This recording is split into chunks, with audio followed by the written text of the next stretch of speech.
रवि को देर हो गई थी। रात के लगभग 11 बज चुके थे और उसे शहर से अपने गांव लौटना था।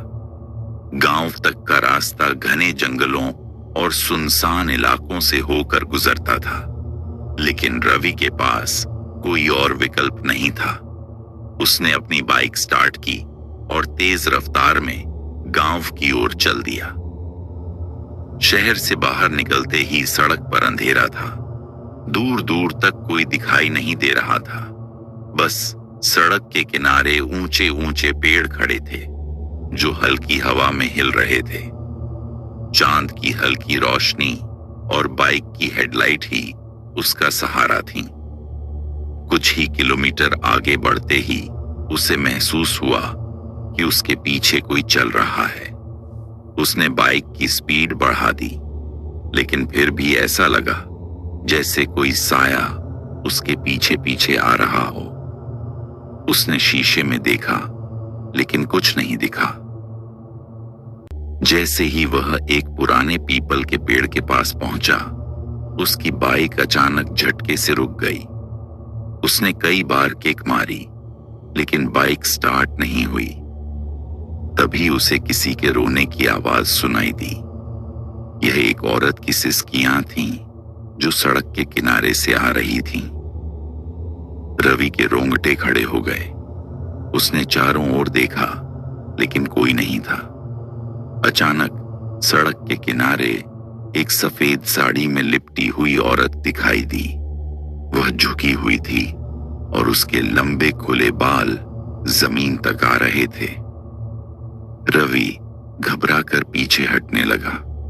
तभी औरत ने धीरे धीरे अपना चेहरा ऊपर उठाया।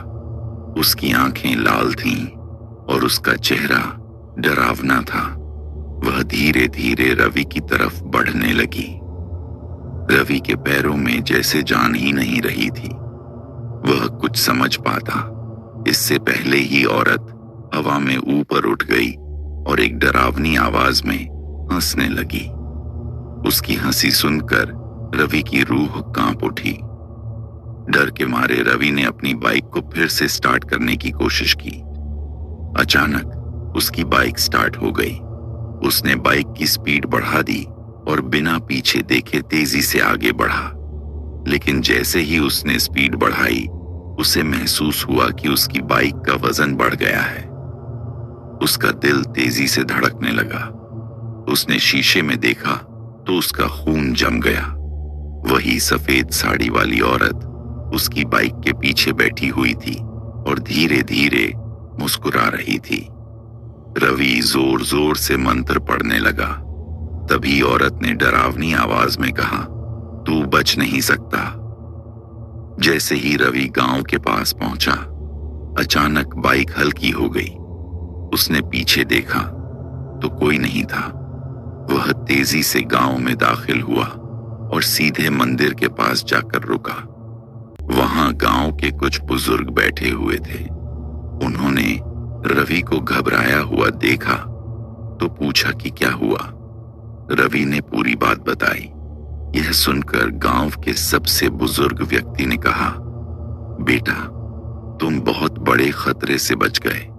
यह रास्ता भूतिया है। कई साल पहले यहाँ एक औरत की हत्या कर दी गई थी। तब से उसकी आत्मा यहाँ भटक रही है। रात को अकेले सफर करने वालों के साथ अक्सर ऐसा ही होता है। रवि यह सुनकर सन्न रह गया। उसने कसम खा ली कि अब वह कभी भी रात को इस रास्ते से अकेले नहीं गुजरेगा। उस रात के बाद से रवि ने कभी भी उस सड़क पर अकेले सफर नहीं किया। लेकिन आज भी जब वह उस रास्ते से गुजरता है तो उसे ऐसा महसूस होता है कि कोई छाया उसकी बाइक के साथ साथ चल रही है।